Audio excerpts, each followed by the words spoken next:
మహాగణాధిపతయే నమః. ఓం గురుభ్యో నమః. ఓం శ్రీమాత్రే నమః. పరమేశ్వర స్వరూపమైనటువంటి జ్యోతిష, వాస్తు మరియు ఇతర అనేకమైనటువంటి శాస్త్రములను మనకు అందించినటువంటి మహర్షులకి నమస్కారం. హయగ్రీవ హయగ్రీవ హయగ్రీవేతియో వదేత్ తస్య నిస్సరతే వాణి జహ్నుకన్యా ప్రవాహవత్. అరుణాం కరుణాతరంగితాక్షీం ధృతపాశాంకుశపుష్పబాణచాపాం అనిమాదిభిరావృతాం మయూకైః అహమిత్యేవ విభావయే భవానీం. శ్రీమాత్రే నమః. ప్రేక్షకులకి ఆ లలితాంబిక అమ్మవారి యొక్క అనుగ్రహం పరిపూర్ణంగా కలగాలని మనస్ఫూర్తిగా కోరుకుంటూ మనం ఈరోజు కొన్ని వాస్తుకు సంబంధించినటువంటి టిప్స్, ఏ దిశ ఎలా ఉంటే ఏ రకంగా మీకు అభివృద్ధి ఉంటుంది, అదేవిధంగా ఇంట్లో పెట్టుకునే వస్తువుల్లో కూడా ఎటువంటి జాగ్రత్తలు తీసుకోవాలి అనేటువంటి విషయాలు చెప్తుంది నేనైనప్పటికీ కూడా చెప్పేస్తుంది సాక్షాత్ లలిత అమ్మవారిగా భావిస్తూ ఒక్కొక్క దిశ గురించి చాలా క్లియర్గా మనం ఈరోజు తెలుసుకుందాం. అదేవిధంగా కొంతమందికి జనరల్గా అసలు ఏం పాటించాలి వాస్తు విషయంలో అనేటువంటిది కూడా నేను మీకు వీడియో ఎండింగ్లో చెప్తాను. వీడియో ఎండింగ్ వరకు చూడండి. చాలామందికి ఈ యొక్క వృత్తి సంబంధించినటువంటి విషయంలో ఇబ్బంది ఉంటుంది. అంటే చూడండి, వాళ్ళ జన్మజాతకంలో కనుక దశమ స్థానము, 6వ స్థానము, 2వ స్థానము ఈ మూడు కనుక పాడైనట్లయితే, దశమ స్థానం కంప్లీట్గా పాడైతే అసలు వృత్తిలో నిలకడ అనేటువంటిది ఉండదు. 6వ స్థానం పాడైతే డైలీ లైఫ్లో ఉండేటువంటి వృత్తి సంబంధించిన విషయంలో ఎఫెక్ట్ చూపిస్తుంది. ఇక 2వ స్థానం కనుక పాడైతే ధన సంబంధించిన విషయంలో, అంటే వృత్తి ద్వారా వచ్చేటువంటి ధన సంబంధించిన విషయంలో ఇబ్బంది ఉంటుంది. ఇది జ్యోతిష్శాస్త్రపరంగా. అయితే మరి వాస్తుపరంగా ఏమిటి? దక్షిణము, దాన్ని ఇంగ్లీష్లో సౌత్ అంటారు. ఈ సౌత్ సైడ్ గనక ఎవరికైనా దోషం ఏర్పడింది అంటే దోషం అంటే ఎలా ఏర్పడుతుంది? ఇక్కడ చాలామంది కన్ఫ్యూజన్ ఇది. దక్షిణం విపరీతంగా పెరిగినా లేదా బాగా తగ్గినా మీకు ఏమవుతుందంటే, దీని యొక్క ఎఫెక్ట్ బాగా పెరిగిందనుకోండి, వృత్తిలో బాగా స్ట్రెస్ ఎక్కువగా ఉంటుంది వాళ్ళకి. ఎందుకు? కుజ సంబంధించినటువంటిది పెరిగిపోయింది. కుజుడు సహజంగానే జన్మజాతకంలో కూడా మీకు గనక దాని ప్రభావం చూపిస్తున్నాడంటే స్ట్రెస్ని ఎక్కువగా ఇస్తూ ఉంటాడు. అదే కుజుడు కనుక మంచి పొజిషన్లో ఉన్నాడు అనుకోండి, సహజంగా అందుకే చూడండి మనకి మకరంలో కుజుడు ఉచ్చస్థితిలోకి వెళ్తాడు, కర్కాటకంలో నీచంలో ఉంటాడు. మనకి మహర్షులు కూడా చాలా గొప్పగా చెప్పారు దాని గురించి. 4వ స్థానంలో ఎందుకండి నీచము, దశమ స్థానంలో ఎందుకండి ఉచ్చ అంటే, సహజ లగ్నాధిపతి కుజుడు. సహజంగా న్యాచురల్ లగ్నం, న్యాచురల్ ఫస్ట్ రాశి యొక్క అధిపతి ఎవరంటే కుజుడు. ఆయన దశమంలో, అంటే ఒక జీవుడు, ఒక పురుషుడు కనుక వృత్తి బాగుంది అంటే ఇక్కడ ఎగ్జాల్టెడ్. అదే కనుక ఏ వృత్తి లేకుండా ఖాళీగా ఉంటున్నాడంటే నీచ స్థానం, నీచం పొందడం. అది అందులో ఉన్నటువంటి రహస్యం. అదేవిధంగా మనకి ఈ యొక్క వాస్తులో కూడా దక్షిణ భాగం ఏదైతే ఉందో తెలియక చాలామంది ఎక్కువ పెంచుతూ ఉంటారు. దక్షిణం ఎక్కువ పెంచవచ్చు అనుకోని కాదు, దక్షిణం తక్కువగా ఉండాలి. అలాగే తెలియక కొంతమంది దక్షిణం మధ్యలో పెడుతూ ఉంటారు తీసుకెళ్ళి బాత్రూములు. అసలు దక్షిణం మధ్యలో బాత్రూమ్స్ పెట్టమని చెప్పలేదు. దక్షిణే సయంతత అనేటువంటిది ఉంది శాస్త్రంలో ఉన్నటువంటి శ్లోకం ఏమిటి. అంతేగాని దక్షిణంలో నువ్వు పురుషత్వయాగ మందిరం పెట్టుకోండి అని ఎక్కడ శ్లోకం లేదు. కాబట్టి దక్షిణంలో ఒకవేళ తెలుసో తెలియకో బాత్రూమ్ పెట్టాం. కొంతమందికి ఏమవుతుందంటే కొన్నిసార్లు ఇలాంటి కన్ఫ్యూజన్స్ ఏర్పడుతుంటాయి. ఏమంటే మా చుట్టాలింట్లో దక్షిణంలో ఉంది, వాళ్ళకి ఎటువంటి వృత్తి ఇబ్బంది లేదు, కానీ నాకెందుకో దక్షిణంలో పెడితే ఇబ్బంది వచ్చింది అంటాడు. కానీ అక్కడ అర్థం ఏమిటంటే, మీరు ఇక్కడ ఈరోజు నేను మీకు ఇది చూపిస్తున్నాను. మీరు కనుక ఇలా చూసినట్లయితే, ఇలా మనం ఒక ప్లాన్ గీసుకున్నాక ఈ రకంగా ఒక ప్లాన్ గీసుకున్నాం అనుకోండి, ఇలా ప్లాన్ వేసిన తర్వాత ఇలా చక్రాన్ని అప్లై చేసినప్పుడు ఏమవుద్దంటే ఇది టిల్ట్ అవుతుంది, అటు కానీ ఇటు కానీ. అప్పుడు ఇలా టిల్ట్ అయినప్పుడు ఏమవుతుంటుందంటే, ఒక్కొక్కసారి దక్షిణం అనుకుంది దక్షిణ నైరుతిలోకి వెళ్తుంది. అప్పుడు వాళ్ళు దక్షిణ నైరుతిలో పెట్టారు కానీ వాళ్ళకి తెలియదు దక్షిణంలో పెట్టామనుకుంటారు. ఇక్కడే వాస్తు విషయంలో ఎందుకు మనకి అనేకమైన సందేహాలు ఎందుకు అవుతున్నాయంటే, మనం అనుకుంటాం దక్షిణం అని, కానీ ఒక్కోసారి దక్షిణ నైరుతి అవుతుంది, అది రైట్ అయిపోతుంది. సరే వీళ్ళు ఇక్కడ పెట్టారు కదా అని వీళ్ళు తీసుకెళ్ళి ఇంకో దగ్గర ఇల్లు కట్టినప్పుడు సేమ్ డైమెన్షన్లో అక్కడ కడతారు. కానీ డైమెన్షన్స్ సేమ్ అయినప్పటికీ కూడా మీకు ఎప్పుడైతే టిల్ట్ అవుతుందో ఆ టిల్ట్ను బట్టి మీకు అక్కడ పదం మారిపోతుంది. ఇక్కడ గృహక్షత్ మరియు యమ అనేటువంటి పదాలు ఉంటాయి అక్కడ. దానివల్ల ఏమిటంటే అవి ఇచ్చేటువంటి ఫలితాలు ఏమిటి?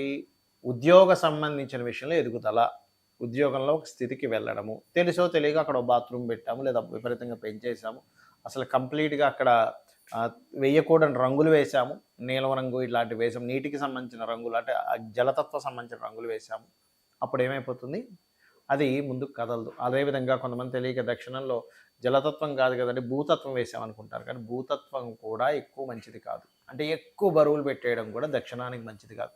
కొంతవరకు దాన్ని ప్రజలిస్తూ ఉంటుంది. దక్షిణంలో వీలైనంత మటుకు మొక్కలు పెంచుకోవాలి. దక్షిణంలో వీలైనంత మటుకు మనకి శయాసౌఖ్యం అంటే దక్షిణే శయంతత అంటే దక్షిణం వైపు తలబెట్టి పడుకోమని చెప్పారు. దక్షిణంలో మీకు బెడ్రూమ్ కట్టుకోవచ్చు అని చెప్పారు శాస్త్రంలో. కాబట్టి ఇవి చేయాలి. ఇక్కడ మరొక విషయం ఏంటంటే ఎవరికైనా దక్షిణం బాగోలేదు, ఏమండి అక్కడ ఒక బాత్రూమ్ పెట్టేసాము, కానీ ఇప్పుడు ఏమిటి, దాన్ని కూల్చేయాల్సిన అవసరం లేదు.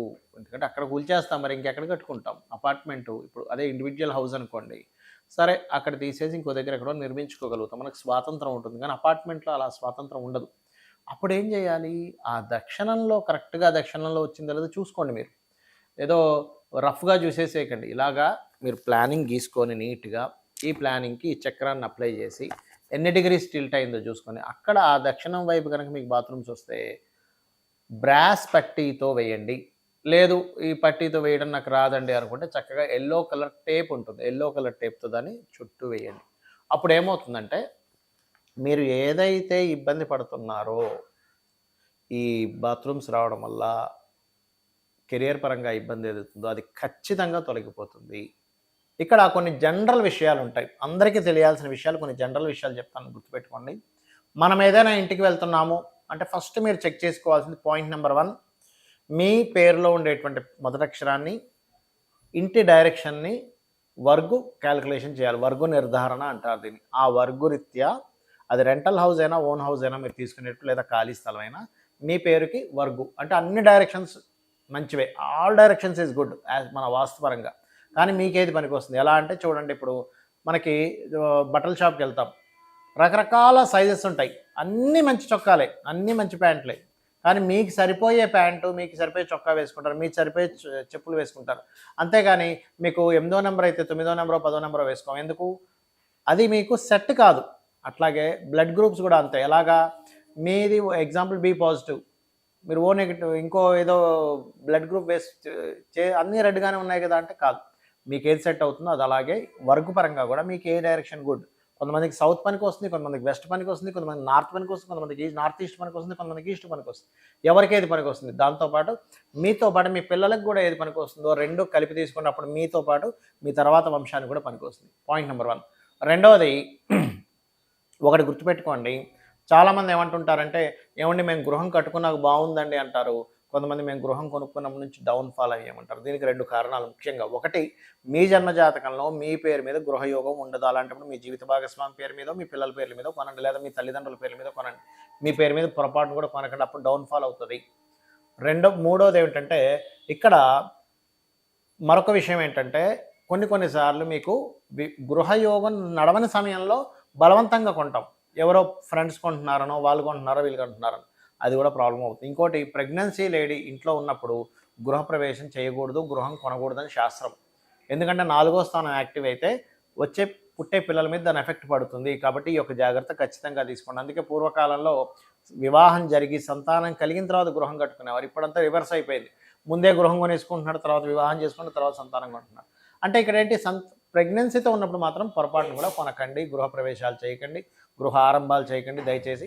అలా ఒకవేళ మీరు తప్పనిసరిగా కొనాల్సి వస్తే ఆ యొక్క కుటుంబాన్ని వేరే ఇంట్లో ఉంచి అక్కడ మీరు ఉంటూ ఇక్కడి నుంచి ఈ ఆపరేషన్ చేయాలి తప్పనిసరి అయితే అని చెప్తుంది శాస్త్రం. అలాగే మరొక విషయం ఏంటంటే, ఒకటి, మీరు స్థలం తీసుకునేటప్పుడు కూడా స్థలం తీసుకున్న తర్వాత మీకు వర్గురీత్యా ఏ గేట్ అయితే బాగుంటుందో ఆ గేట్ మీరు పెట్టుకోవాలి, గుర్తుపెట్టుకోండి, అంటే డైరెక్షన్ పరంగా. మరొకటి, చాలామందికి ఒక అపోహ ఉంది, ఇన్ని డిగ్రీలు తిరిగింది అన్ని డిగ్రీలు తిరిగింది ఏమైపోతుంది, ఏమీ అయిపోతుంది. గుర్తుపెట్టుకుని ఎన్ని డిగ్రీలు తిరిగినా ఆ డిగ్రీస్ వైజ్గా మీరు క్యాలిక్యులేట్ చేసుకొని పర్ఫెక్ట్గా మీకు ఏ ద్వారం పనికి వస్తుందో ఆ ద్వారం పరంగా మీరు కట్టుకోవచ్చు, అందులో ఎటువంటి భయపడాల్సిన అవసరం లేదు. ఇక్కడ మరొక విషయం ఏంటంటే, ఇక్కడ కొన్ని శాస్త్రంలో మీరు ఇల్లు కట్టుకునేటప్పుడు కొన్ని నియమ నిబంధనలు చెప్పబడ్డాయి. చాలామంది తెలియక ఏం చేస్తారంటే ఇల్లు కట్టుకోగానే అక్కడ కోడిని మేకని కోసేస్తారు, అది పూర్తిగా తప్పని చెప్పింది శాస్త్రం. ఎందుకంటే అక్కడ మీకు దేవతా కళలు కాకుండా రాక్షస కళలు మీకు ఏర్పడతాయి. అలా ఏర్పడినప్పుడు ఇంట్లో గొడవలు జరగడం, ఒకరి మీద ఒకరికి కోపాలు పెరగడం జరుగుతూ ఉంటుంది. కాబట్టి 1 వీక్ వరకు కూడా పొరపాటును కూడా ఆ ఇంట్లో నాన్ వెజిటేరియన్ ఉండకూడదు. ఇది గుర్తుపెట్టుకోండి. ఇది సొంత ఇంట్లో మనం ఏదైనా గృహప్రవేశం చేసినప్పుడు ఇది చాలా ముఖ్యమైనటువంటి అంశం.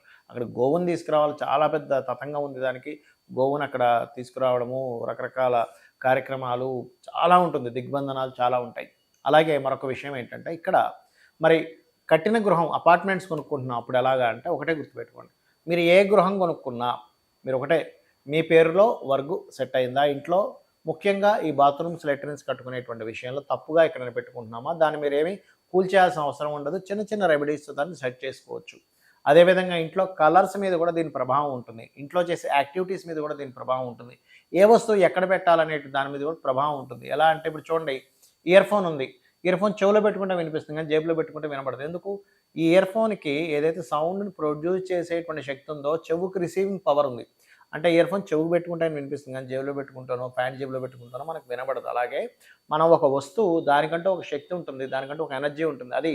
దాన్ని మనం ఎక్కడైతే పెడతామో అక్కడ దాని ఎనర్జీని ఫామ్ చేసినప్పుడు ఇంట్లో ఆ యొక్క శక్తి ఉత్పన్నం అవుతుంది. అది మీరు నెగిటివ్గా ఫామ్ చేస్తున్నారా, పాజిటివ్గా ఫామ్ చేస్తున్నారా అనే దాని మీద, మీరు వేసే కలర్స్, మీరు పెట్టేటువంటి వస్తువుల మీద ఆధారపడి ఉంటుంది. ఇది గుర్తుపెట్టుకోండి. అలాగే ఇంకొక విషయం ఏంటంటే చాలామంది తెలియక 2-3 గృహాలు ఉంటాయి, అది ఎవరికి రెంట్కి ఇవ్వరు, అలా వదిలేస్తూ ఉంటారు. అలాంటప్పుడు కూడా అది కూడా దోషం. మీరు ఉంటే మీరు ఉండండి, లేకపోతే రెంట్కి ఇవ్వండి. కానీ అమ్మో నాకు ఆ ఇల్లు అంటే చాలా ఇష్టం అండి, ఎవరికి రెంట్కి ఇవ్వనండి, నా ఇంట్లో దీపం పెట్టకుండా ధూపం వేయకుండా ఉంటారు, అది చాలా పెద్ద దోషం. ఆ ఇంటికి ఒక దేవత ఉంటుంది, వాస్తు పురుషుడు ఉంటారు, సకల దేవతలు ఉంటారు. మీరు ఆ గృహం నిర్మాణం ప్రారంభించినప్పటి నుంచి ఆ దేవత ఎనర్జీ ఫామ్ అవ్వడం స్టార్ట్ అవుతుంది. ఇది గుర్తుపెట్టుకోండి. అలాగే మరొక్క విషయం ఏంటంటే ఇక్కడ గుర్తుపెట్టుకోవాల్సిన అంశము, బాగా గుర్తుపెట్టుకోండి. ఇక్కడ మీరు ఇంటి యొక్క విషయంలో కొన్నిసార్లు ఏమవుతుంటుందంటే ఊరుకు వెళ్ళినప్పుడు కూడా ఇంట్లో మనం దీపం పెట్టము, లేదా ఒక్కొక్కసారి శివలింగాలు అలాగే వదిలేసి వెళ్ళిపోతుంటారు. శివలింగం ఉంటుంది, దాన్ని నీళ్ళల్లో పెట్టి వెళ్ళాలి. ఒకవేళ ఇంట్లో మేరు ఉంది, పూర్తిగా కుంకుమలో పెట్టి వెళ్ళాలి. ఇది గుర్తుపెట్టుకోండి. ముఖ్యంగా ఇట్లాంటివి చాలా ముఖ్యమైనటువంటి అంశాలు. అందుకే చూడండి, మనం ఏదైనా ఊరికి వెళ్ళి ఒక వారం రోజుల్లో వెళ్ళి వచ్చినప్పుడు ఇంట్లో ఏదో సంథింగ్ నెగిటివ్ ఎనర్జీ ఉన్నట్టు ఉంటుంది. మనం తుడిచి చక్కగా క్లీన్ చేసుకొని మళ్ళీ దీపం పెట్టేదాకా పాజిటివ్ ఎనర్జీ రాదు. అంటే ఏమిటి, ఎక్కడైనా మనం ఏదైనా కొన్ని రోజులు వదిలేస్తే అక్కడ ప్రేత సంబంధించినటువంటి ఎనర్జీస్ వస్తుంటాయి.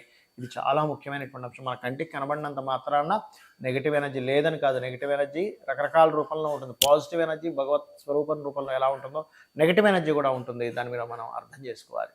ఈ రకంగా మీరు వాస్తు అంటే ఏదో కూలగొట్టేసేయాలి, విరగ్గొట్టేసేయాలి అనేటువంటి కాన్సెప్ట్లో కాకుండా చాలా చక్కగా అంటే వస్తువులను ఎక్కడెక్కడ పెట్టుకోవాలి, కలర్స్ ఏం వేసుకోవాలి, ఇంట్లో ఎలా వెళ్తురు రావాలి గుర్తుపెట్టుకోండి. ఇంకొక ఆఖరి విషయం ఒకటి చెప్పి నేను మీకు ముగిస్తాను. నైరుతి గది ఎప్పుడూ కూడా ఎక్కువ వెళ్తురుండేలా చూసుకోకండి. నైరుతి గది చాలా తక్కువగా ఉండాలి. ఈశాన్యము, ఉత్తరము, ఆగ్నేయము ఇవన్నీ కూడా ఎక్కువ వెళ్తురుండాలి.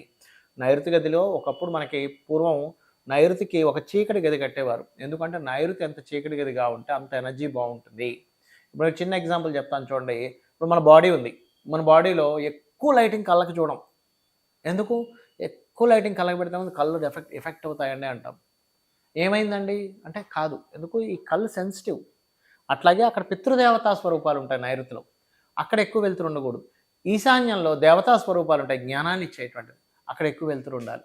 సో ఇది వాస్తుశాస్త్రంలో చాలా స్పష్టంగా క్షుణ్ణంగా చెప్పినటువంటి అంశాలు. ఇవి పాటించి మీ యొక్క జీవితాన్ని ఆనందమయం చేసుకుంటారని, ఆ యొక్క అమ్మవారి యొక్క అనుగ్రహాన్ని మీరు పరిపూర్ణంగా పొందాలని, పొందుతారని మనస్ఫూర్తిగా కోరుకుంటూ శ్రీమాత్రే నమః.